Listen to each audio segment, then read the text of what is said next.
Hello বন্ধুরা, আজকে আমরা জানব চীনের খাবার সম্পর্কে, চীনের অদ্ভুত খাবার সম্পর্কে। সবারই জানার ইচ্ছা থাকে। চলুন জেনে আসি সেই অদ্ভুত খাবার সম্পর্কে। 1.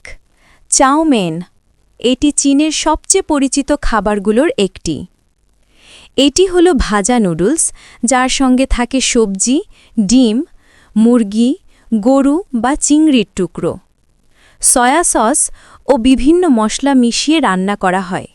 স্বাদে হালকা ঝাল কিন্তু অনেক সুগন্ধি। 2. ডাম্পলিং। ডাম্পলিং হচ্ছে এক ধরনের পিঠার মতো খাবার।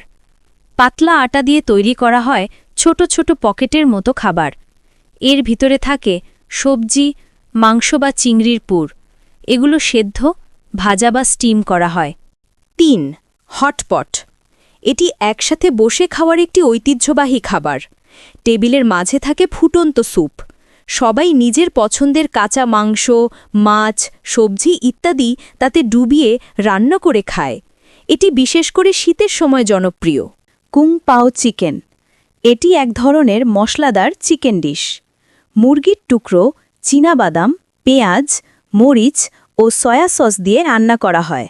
স্বাদে মিষ্টি, টক ও ঝালের মিশ্রণ থাকে। 5.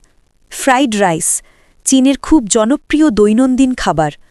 ভাতের সঙ্গে থাকে ডিম, সবজি, সয়া সস ও কখনো কখনো মুরগি বা চিংড়ি।